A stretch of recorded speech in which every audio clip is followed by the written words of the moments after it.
Hello hello, j'espère que tu vas bien, moi ça va comme d'habitude. Bienvenue sur Micro Libre, le podcast des relations humaines. Avant de commencer, juste un petit mot, un grand merci pour tous les retours que j'ai reçus. Ça me touche beaucoup de savoir que mes épisodes résonnent avec vous. Votre soutien aide vraiment le podcast à se développer et je vous en suis vraiment reconnaissante. Merci encore.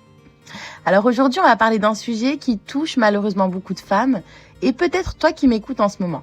Allez, installe-toi bien, c'est parti. Tu l'auras compris, je vais te parler du célibat à partir d'un certain âge. Alors c'est pas un drame en soi, mais c'est pas non plus toujours simple à vivre. Entre le regard des autres, les remarques mal placées, les questions intrusives et enfin les hommes qui te font sentir que tu as dépassé la date de péremption, parfois ça devient lourd, je dirais même très lourd. Avec ou sans enfant, juste le fait est d'avoir 30 ans, 35 ans, 38 ou plus, et de ne pas avoir refait ta vie, ça suffit pour qu'on te juge, qu'on te questionne sans cesse ou qu'on te prenne de haut. Les regards des autres, c'est souvent la première chose qui te fait mal. Les regards insistants, les questions qui reviennent encore et encore, et ces remarques pleines de fausse bienveillance. Par exemple, on peut te glisser comme ça, au détour d'une conversation. T'as rencontré quelqu'un au moins? Tu comptes pas te remarier un jour? Et les enfants, ils n'ont pas besoin d'un père ou d'un beau-père? Et parfois, c'est pas dit méchamment, mais à force, ça use. Parce que t'as pas envie de te justifier chaque jour. T'as pas envie de te sentir en retard ou incomplète juste parce que t'as pas un homme à tes côtés. Et les remarques des hommes, parlons-en. Alors ça, c'est un chapitre à part entière. Il y a des hommes qui, sans gêne, te font comprendre que t'es plus au goût du jour. Un exemple, ils peuvent te dire « Moi, je préfère les femmes plus jeunes. T'as des enfants? Ah, ça va être compliqué. Désolé, moi, je veux une fille fraîche, sans histoire. » Ou pire, ils viennent vers toi juste pour une histoire éclair, sans lendemain et sans respect.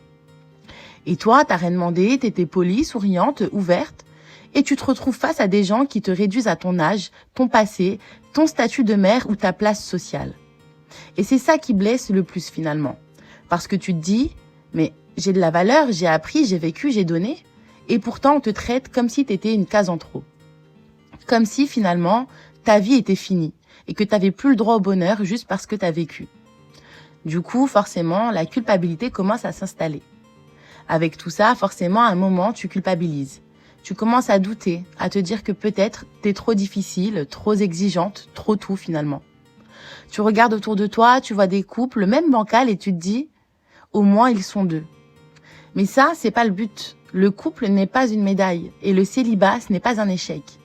Mais il faut du temps pour l'intégrer. Et si tu te posais les bonnes questions? Parce que parfois, il faut appuyer sur pause. T'as peut-être l'impression d'être en décalage, mais est-ce que ça vient vraiment de toi? Ou est-ce que c'est juste la pression de la société, de la famille, du regard extérieur? Est-ce que toi, dans le fond, t'es pas plutôt bien? Est-ce que tu ne serais pas en paix, épanoui dans ton travail, dans ton quotidien, dans ton équilibre de vie finalement? Parce que si la seule chose qui te met mal, c'est ce que les autres attendent de toi, alors c'est pas ta solitude le problème, c'est le poids des normes. Et ça, c'est une vraie libération de la comprendre. Être célibataire après 30 ans, ce n'est pas un échec, ce n'est pas un retard, c'est juste un autre chemin. Et tu n'as rien raté. T'as vécu, t'as grandi, t'as aimé, peut-être même que tu t'es marié, séparé et ensuite tu t'es relevé. T'as construit ta vie à ta façon et ça vaut autant que n'importe quelle autre réussite. Et un petit mot à ceux qui se permettent de critiquer, de juger ou de mettre mal à l'aise, que ce soit la famille, l'entourage, homme ou femme, remettez-vous à votre place. Le respect, c'est le minimum. Et à certains hommes en particulier, une femme qui a dépassé la trentaine, qui a vécu, qui ne vous attend pas pour exister, est-ce que ça vous dérange? Alors posez-vous les bonnes questions. Ce n'est pas le célibat qui définit une vie, c'est la manière de la vivre. Alors maintenant, je vais te donner quelques conseils pour t'aider à mieux gérer ton célibat.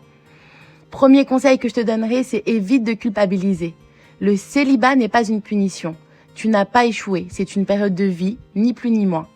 Et elle peut être porteuse de renouveau. Le deuxième conseil que je te donnerai, c'est ne te laisse pas submerger par la solitude. Oui, parfois tu rentres chez toi et c'est dur. Le vide, le silence, mais c'est pas une fatalité. Il faut remplir cet espace avec des choses qui te nourrissent. Le troisième conseil que je te donnerai, c'est inscris-toi à des cours ou à des activités. Yoga, sport, art, cuisine, peu importe. Ce qui compte, c'est de te reconnecter à toi-même et de créer du lien.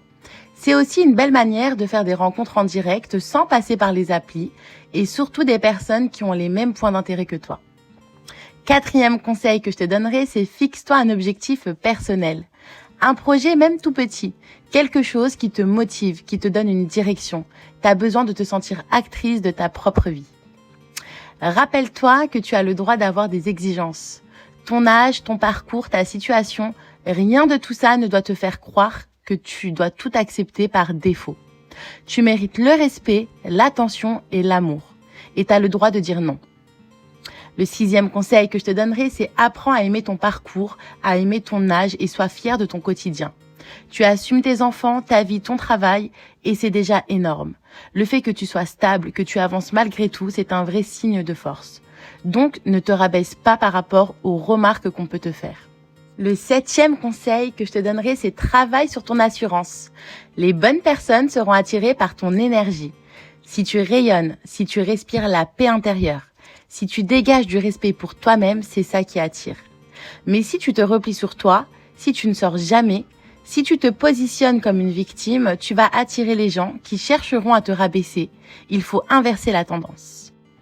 Et enfin, le dernier conseil que je te donnerai, c'est pose-toi les bonnes questions et protège ton énergie. Réfléchis bien à tes désirs. Veux-tu vraiment être en couple pour toi? Ou est-ce finalement ce qu'on attend de toi? Ne laisse pas les attentes sociales ou familiales te mettre mal à l'aise. Si certaines personnes, remarques ou même réseaux sociaux te pèsent, prends de la distance. Entoure-toi de personnes bienveillantes et d'un cercle positif car c'est essentiel pour traverser certaines étapes de la vie. Choisis soigneusement qui tu laisses entrer dans ton espace mental car l'environnement a un impact énorme sur ton bien-être. Voilà, on arrive déjà à la fin de cet épisode. Je vais te proposer un livre pour approfondir le sujet. Si tu aimes lire, bien sûr, sinon, il y a mon podcast. Le livre s'intitule « Célibataire et épanoui, le choix d'une vie » de Fadila Bougueraba, un livre très inspirant. J'espère que cet épisode t'a apporté des réponses ou moins quelques pistes. Si ça t'a parlé, n'hésite pas à t'abonner, à laisser un petit avis ou à le partager autour de toi. Ça m'aide énormément. Et si tu veux me dire quelque chose ou échanger, mon adresse email est juste en description. J'y répondrai avec grand plaisir.